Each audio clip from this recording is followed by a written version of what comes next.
প্রিয় শিক্ষার্থীরা, মাইক্রোসফট ওয়ার্ডের ক্লাস 4-এ তোমাদের সকলকে স্বাগত জানাচ্ছি। গত ক্লাসে আমরা ফন্ট নিয়ে আলোচনা করেছিলাম।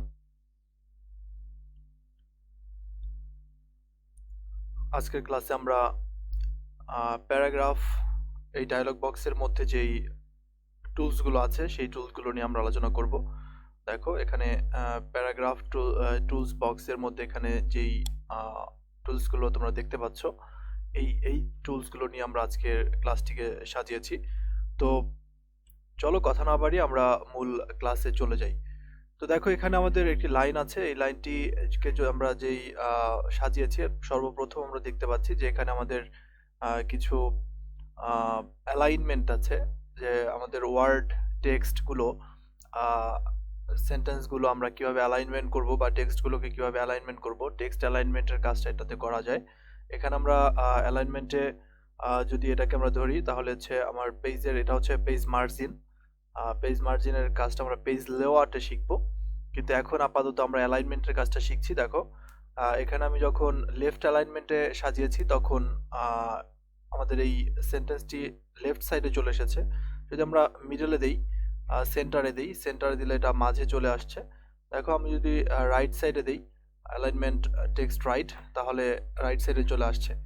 এভাবে, যেমন আমি যদি এটাকে আমরা মিডলে রাখি, ওয়ার্ডটাকে দিয়ে দেখাই, তাহলে সহজে বুঝতে পারবা যে এটাকে যদি আমরা লেফট অ্যালাইনমেন্টে করি তাহলে লেফট সাইডে চলে আসছে, আবার যদি এটাকে আমরা রাইট সাইডে করি তাহলে এটা রাইট সাইডে চলে আসছে।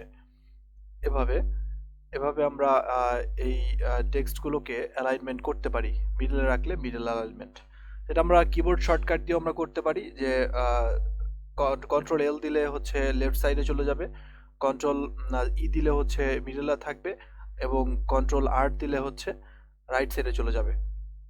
তারপর হচ্ছে যখন অনেক লেখা থাকে তখন সেই লেখাগুলো দিয়েও আমরা হচ্ছে এই যে জাস্টিফাই অ্যালাইনমেন্টও আমরা করতে পারি।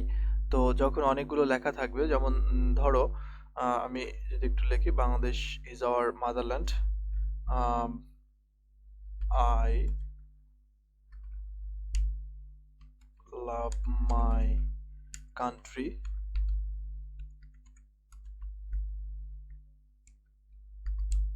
Very much. তো দেখো এটি আমরা যদি এটাকে আমরা সিলেক্ট করে যদি আমরা এটাকে জাস্টিফাইয়ে দেই তাহলে এটা নিজে থেকেই এটা সাজানো হয়ে যাবে সম্পূর্ণ লাইন বাই লাইন। এটা খুব টেক্সটগুলোকে সুসজ্জিত করার জন্য আমরা এটাকে ব্যবহার করব। তো তারপরে যেই অপশনটি আমরা আসি, এই অপশনটাতে আসি যে আমরা এখানে দেখতে পাচ্ছ বুলেট আছে। এই বুলেটে যদি যাই, খেয়াল করো, এই যে বুলেটে যদি যাই, এখানে আমাদের বিভিন্ন রকমের বুলেট নাম্বারিং করার জন্য বুলেট রয়েছে। এখানে বুলেটগুলো রয়েছে, এগুলো আমরা দিয়ে আমরা বুলেট করতে পারি।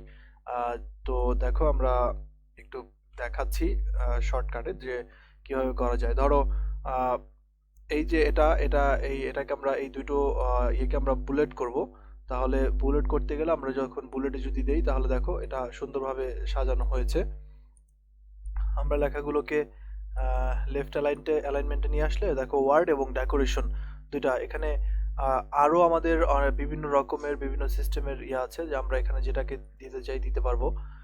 খেয়াল করো, এবার এরকম আমরা বুলেট করতে পারি। সেক্ষেত্রে আমরা যদি বুলেট না দিয়ে নাম্বারিংও দিই তাহলেও আমাদের নাম্বারিংগুলো 1 2 দিয়ে হবে, এভাবে দিতে পারি। এভাবে রোমান সংখ্যা দিয়েও, এবিসিডি দিয়েও আমরা দিতে পারি, ছোট ক্যাপিটাল স্মল লেটার, এভাবে রোমান সংখ্যা দিয়েও আমরা দিতে পারি। এটা হচ্ছে বুলেটের কাজ। তো বুলেট নাম্বারিং এর একই রকমের কাজ। তারপরে যদি আমরা সাব সেক্টর করতে যাই তাহলে সেই ক্ষেত্রেও আমরা এটাকে করতে পারবো। খেয়াল করো যে এখান থেকে আমরা আসলাম, এটাকে আমরা না দিয়ে এখানে আমরা যে ট্যাপ দিয়েও আমরা এই জিনিসটাকে করতে পারি। দেখো খেয়াল করো যে আমাদের এখানে ধরো আমরা এটাকে আমরা বুলেট দিলাম, বুলেট পয়েন্ট আকারে দিলাম। তো সেই ক্ষেত্রে আমাদের পরবর্তী এটাকে আমরা যদি ট্যাবে দেই তাহলে দেখো ওয়ার্ডের মধ্যে ধরো আমরা এখানে দিলাম হচ্ছে সেন্টেন্স।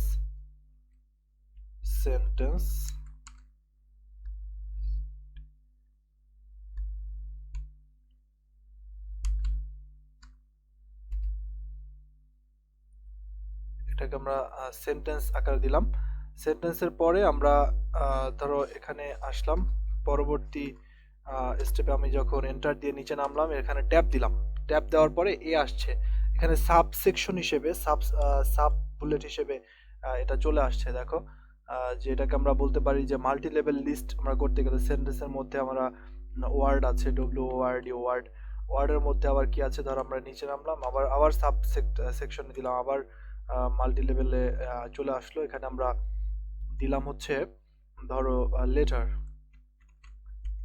লেটার আকারে চলে আসছে। আবার ধরো এটাকে যদি আমি আবার এন্টার দিই, পরে চলে আসলো। আবার যদি আমি ট্যাব দিই তাহলে এটার মধ্যেও আবার একটা সেকশন হলো।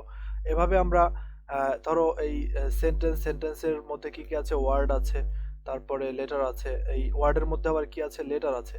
তো এভাবে আমরা এটাকে ব্যবহার করতে পারি। তো control Z, control Z, control Z দিয়ে আমরা আবার চলে আসলাম এখানে। তো এভাবে আমরা কাজগুলো করতে পারি। দেখো যে এভাবে আমরা কাজগুলো করতে পারি, যে ডেকোরেশনটা করতে পারি। তো এই যে জিনিসগুলো, তারপরে হচ্ছে আমাদের ধরো লাইন স্পেসিং এ আমাদের পরবর্তীতে যেগুলো আমরা বুলেট নাম্বারিং দেখলাম, এখন লাইন স্পেসিং এর জন্য এই যে এখানে দেখতে পাচ্ছ, আমি একটু জুম করে দেখাই। এই যে এখানে যেটা আছে যে আমাদের অ্যালাইনমেন্টের ঠিক ঠিক পার্শ্ববর্তী একটা ঘর লাইন স্পেসিং হিসেবে কাজ করে। এই লাইন স্পেসিং এ আমরা কি করব, এখানে যদি আমরা দেই সিলেকশন করছি, এখন দেখো এখানে যদি আমি 1.5 দিই তাহলে এখানে স্পেসটা বাড়ছে। আবার যদি এখানে 2 দেই, 2.5 দেই তাহলে আরো স্পেসটা বাড়ছে, লাইনের মধ্যে যে দূরত্বটা আমাদের বাড়ছে। এভাবে আমি যদি রিমুভ প্যারাগ্রাফ দেই, প্যারাগ্রাফ ভিতরে যে স্পেসিংটা সেটা আমরা রিমুভ করতে পারি। এখানে আমরা স্পেস করতে পারি, বাড়া দিতে পারি এবং রিমুভও করতে পারি। তো খেয়াল করো এখানে 1.1 দিলে আবার লেখাটা এখানে চলে আসলো। আবার যদি আমি এখানে রিমুভ স্পেস দিয়ে দিই তাহলে এখানে প্যারাগ্রাফের স্পেসিংটা রিমুভ হয়ে গেল। এভাবে আমরা লাইনের স্পেসিং এবং হচ্ছে প্যারাগ্রাফ স্পেসিং বাড়ানো কমানোর জন্য এই লাইন স্পেসিং এর এই ঘরটি আমরা ব্যবহার করি, এই টুলসটি আমরা ব্যবহার করতে পারি। তো তারপরে দেখো এখানে আছে ডিক্রিজ ইন্ডেন্ট। এটাও হচ্ছে সামনে ডানে বামে একটা নির্দিষ্ট দূরত্ব করার জন্য। যেমন দেখো আমি যদি এটাকে সামনের দিকে নেই, এখানে ট্যাব প্রেস করি তাহলে এটা নির্দিষ্ট একটা দূরত্ব মেনটেন করে যাচ্ছে। এই যে এখানে আমি যদি এন্টার দিই তাহলে দেখো একটা লাইন গ্যাপ হচ্ছে, কিন্তু ট্যাব দেওয়ার ফলে অনেকটা দূরত্ব আমরা অতিক্রম করে যেতে পারি।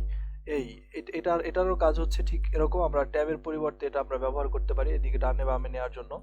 এটা আমরা ট্যাবের পরিবর্তে এটাকে আমরা ডিক্রিজ ইন্ডেন্ট হিসেবে এবং ইনক্রিজ ইন্ডেন্ট হিসেবে আমরা ব্যবহার করতে পারি। তারপরে দেখো সামনে যদি যাই, এখানে আমাদের একটা পেইন্ট টুল, এখানে পেইন্ট বাকেটের মতো এখানে শেডিং আছে। তো এটাকে আমরা যদি সিলেক্ট করি, ধরো এটাকে আমরা সিলেক্ট করলাম এই লাইনটাকে, এখান থেকে আমরা একটা কালার হিসেবে আমরা এটাকে দিতে পারি। ধরো এটাকে আমরা সিলেক্ট করলাম, সিলেক্ট করে আমরা এখান থেকে বিভিন্ন রকমের কালার, মোর কালারে গিয়ে আমরা অন্য অন্য কালার সিলেক্ট করে তৈরি করে এখান থেকে দিতে পারি, কাস্টম কালার তৈরি করে আমরা দিতে পারি। তো এখানে দিলে এটা ওই কালারের লাইনটা হয়ে যাবে। তো এটা হচ্ছে এই আমাদের এই বালতির মতো একটা টুলস দেখতে পাচ্ছ, শেডিং হিসেবে এটা ব্যবহার করা হয় এই আর কি। তারপরে এখানে বিভিন্ন রকমের লাইন দেওয়ার জন্য এবং কিছু বক্স করার জন্য, বর্ডার করার জন্য আমরা এটাকে ব্যবহার করতে পারি। যেমন আমি এটাকে সিলেক্ট করলাম, এখানে সিলেক্ট করে আমি এখানে অল বর্ডার দিয়ে দিলাম, তাহলে দেখো এটা বর্ডার হলো। বর্ডারের আবার বিভিন্ন কালারও দেওয়া যাবে।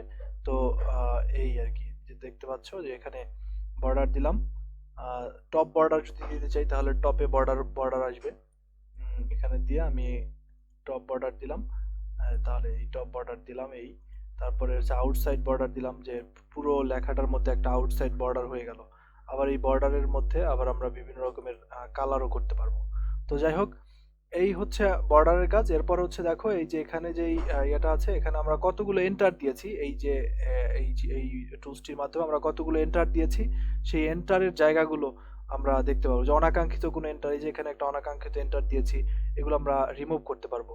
ধরো এখান থেকে আমরা যদি এই এন্টারটাকে যদি আমরা রিমুভ করে দিই, তাহলে দেখো এখানে একটা এন্টার কমে গেছে। তো এখানে এই যে এখানে একটা এন্টার ছিল, এটা এখন আর নাই। তো এখানে আমরা একটা এন্টার আছে, এটা আমরা কমিয়ে দিতে পারি এভাবে। এই শুধু শুধু এখানে কিছু কিছু এন্টার দিয়েছি বিভিন্ন জায়গায়, সেই এন্টারগুলো আমরা কমিয়ে দিতে পারি। তো যেখানে যেখানে এন্টার দিব সেখানে সেখানে এই দেখো এন্টার দিচ্ছি আর এগুলা চিহ্নগুলো আসছে। তো এই চিহ্নটা আসলে দেখার জন্য ব্যবহার করা হয়, যে কোথায় কোথায় এন্টার দিয়েছি, কোথায় অনাকাঙ্ক্ষিত এন্টার পড়েছে, সেই এন্টারের স্পেসগুলো আমরা পরবর্তীতে দেখে দেখে কমিয়ে দিতে পারি। এছাড়া এটার আর তেমন কোনো কাজ নাই। তো মোটামুটি প্যারাগ্রাফ শিক্ষার্থীরা মোটামুটি প্যারাগ্রাফের এই অংশটাতে বা প্যারাগ্রাফ যে ডায়লগ বক্স আছে এই ডায়লগ বক্সের মধ্যে সব টুলসগুলোই মোটামুটি কিছু কিছু করে আলোচনা করেছি। আশা করি এর থেকে তোমরা উপকৃত হতে পারবে এবং এখান থেকে শিখে তোমরা নিজেরা এই টুলসগুলোকে নিজেরা তোমাদের অ্যাপ্লাই করে তোমরা এখান থেকে দক্ষ হয়ে উঠবে এবং কোনো যদি প্রশ্ন থাকে তোমাদের অবশ্যই আমাকে কমেন্টে জানাবে। আমি চেষ্টা করব, সর্বোচ্চ পর্যায়ে চেষ্টা করব যে তোমাদের কমেন্টগুলোর উত্তর দেওয়ার জন্য, এবং যদি কোনো প্রশ্ন থাকে সেই প্রশ্নগুলো নিয়েও আমি পরবর্তীতে কাজ করব ইনশাল্লাহ। তো অবশ্যই কমেন্ট করে জানাবে কেমন লাগলো, এবং অবশ্যই শেয়ার করবে এবং শেয়ার করে তোমার বন্ধুদের সাথে শেখার সুযোগ করে দিবে। আর যারা সাবস্ক্রাইব করনি আমার চ্যানেলটি এখনো, তাদেরকে অনুরোধ করব যে চ্যানেলটি সাবস্ক্রাইব করে বেল বাটন প্রেস করে রাখবে, যাতে করে নতুন কোনো ভিডিও দেওয়ার সাথে সাথেই তোমরা সেই ভিডিও পেয়ে উপকৃত হতে পারো।